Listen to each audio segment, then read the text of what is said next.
Hi, this is Tize. Welcome to my channel where I break down how I make my beats. Today I'll show you how to make a city pop beat with disco funk elements.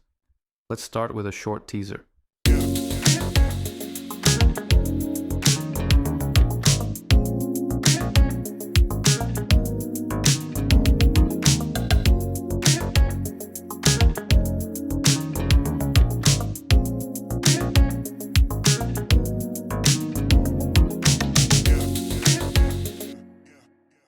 Let's start with the drums.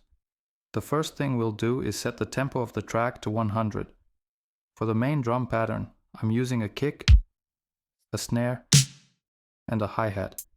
We'll make a simple drum pattern that sounds like this.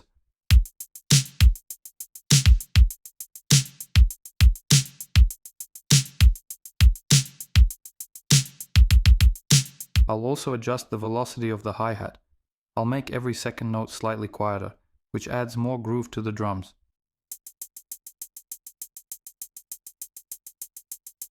Let's add a clap sample to the drums to make them more interesting. This is how it sounds.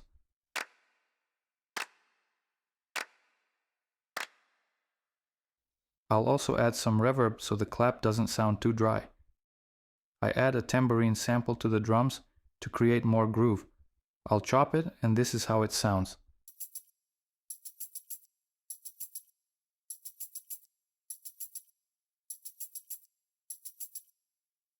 I'll also add some reverb and pan it to the left, so the percussion adds width to the drums. Now add some percussion elements to make the drum loop more interesting.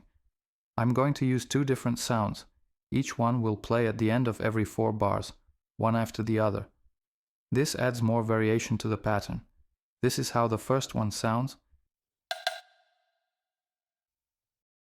and this is the second one. And as a final touch, we'll add this sample to accent the first beat of the bar.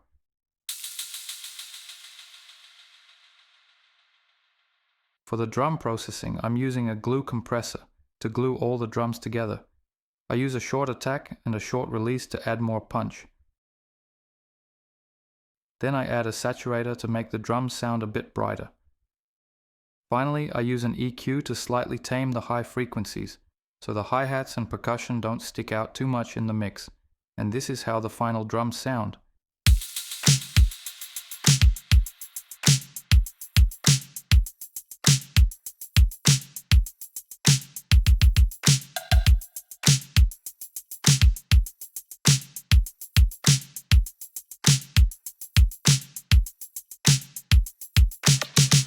After the drums are ready, we move on to the chords.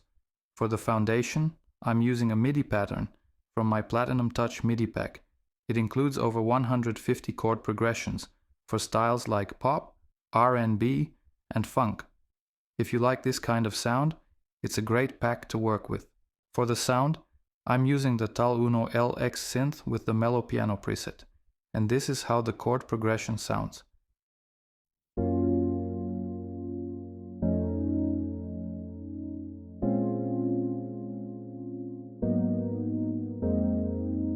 I also reduced the stereo width of the chords a bit, because the original preset was quite wide. For the EQ, I cut the low frequencies to avoid any conflict with the bass. I also make a small cut around 1 kHz in the mid signal only, not in the sides. This helps keep the center of the mix more open, so vocals can sit better later on. It's a simple trick you can use even before you add vocals. To make the chord progression more interesting and unique, I'll add layering and use a second instrument. For this, I'm using Lounge Lizard. It's a great plugin with very expressive sounds.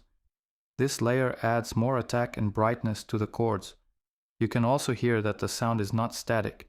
It moves slightly left and right, which makes it feel more alive.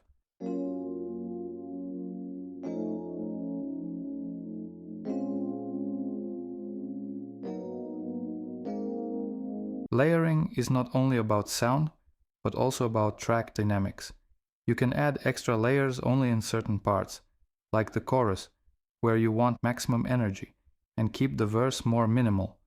For the EQ, I cut the low frequencies to avoid any conflict with the bass, and to add more sparkle, I boost the high frequencies above 4.5 kHz, and this is how everything sounds together.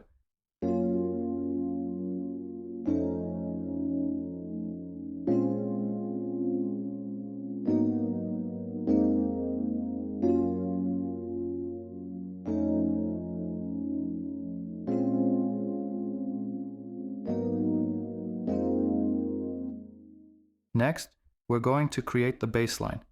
For this, I'm using a free synth called Dext. It's a great plugin that emulates the legendary Yamaha DX7. For the bass sound, I'm using the eBass 1 preset, and this is the bass line I recorded. You can see that the bass line mostly follows the root notes of the chords. To add more groove, I use syncopation. In simple terms, syncopation means playing some notes between the main beats, instead of directly on them. This makes the rhythm feel more alive. I also add a few extra notes to make the bass line more melodic and interesting. I like how the bass preset sounds by default, so I'll only do some light EQ. I cut some mud around 200 Hz and slightly boost around 500 Hz to make the bass brighter and easier to hear in the mix. Everything above 6.5 kHz gets cut, since the bass doesn't really need those frequencies. I also use sidechain compression on the bass. This helps avoid any conflict with the kick. Every time the kick hits, the bass gets slightly reduced. Because of this, the mix sounds cleaner and the bass feels more dynamic and groovy. For this, I'm using the standard Ableton compressor, which has a dedicated sidechain button. I simply turn it on and choose the kick as the input signal. Now let's listen to how the bass sounds with the drums.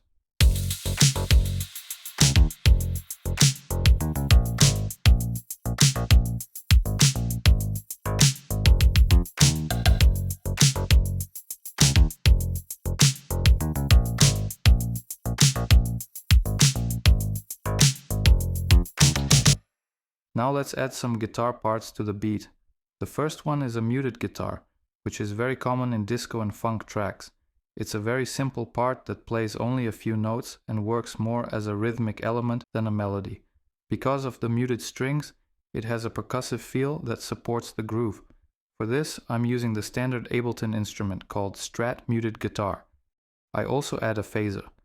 It adds subtle movement to the sound, making the guitar gently shift over time. This gives it that classic disco and funk character. I also pan the guitar to the right to keep the center of the mix clear and add more width. For the EQ, I boost the high frequencies to make the guitar brighter. Add a small boost around 700 Hz for clarity and cut the low end to avoid any conflict with the bass.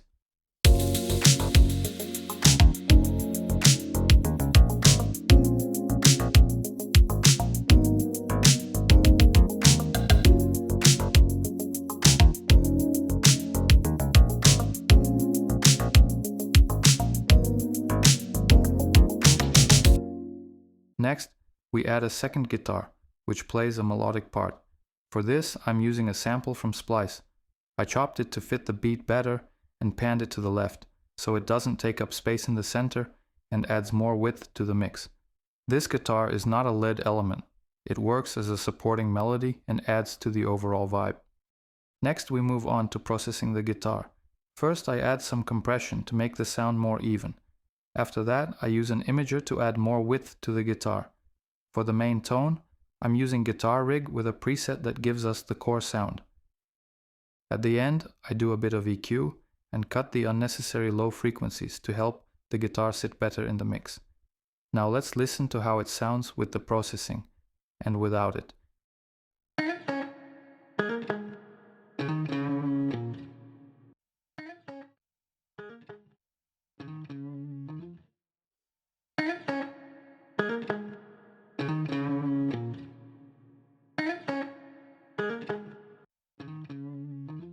And this is how the guitars sound in the beat.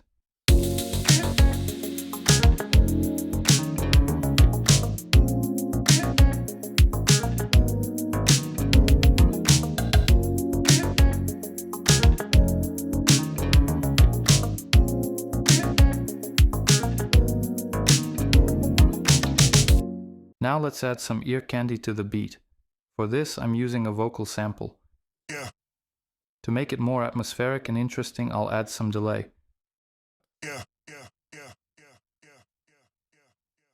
As a final element, I add a string part to the beat, which I will use in the chorus to make it stronger. It's a very simple part, just 2 long notes playing across the section. This kind of sustained sound works as a background layer. It doesn't stand out, but it helps glue all the elements together. In the chorus, the strings add extra energy. and make the overall sound feel fuller and smoother. For this part, I'm using a plugin called Synthwave KZ.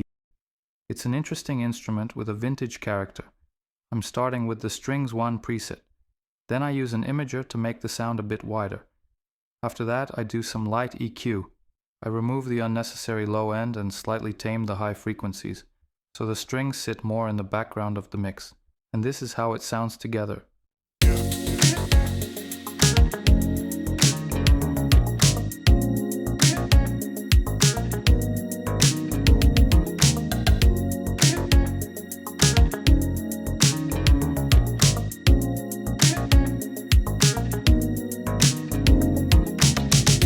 At this point, we already have a finished chorus section. Now we'll create a quick arrangement using this loop as the main foundation.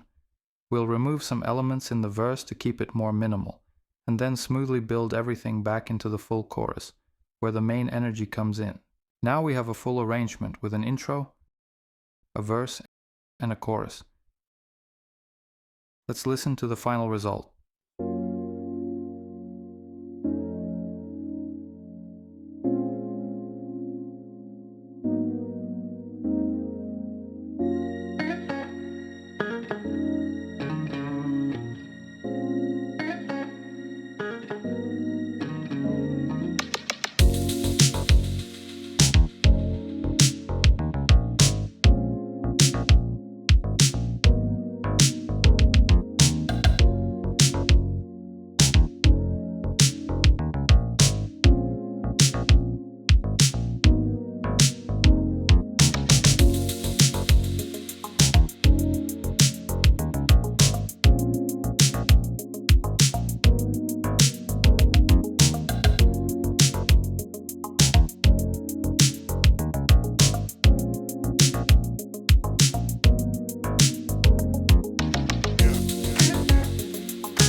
That's it for this video. Thanks for watching. If you have any questions or thoughts about this beat, feel free to leave them in the comments. I'll be happy to read them and give feedback. You can listen to the full beat via the link in the description. See you in the next video.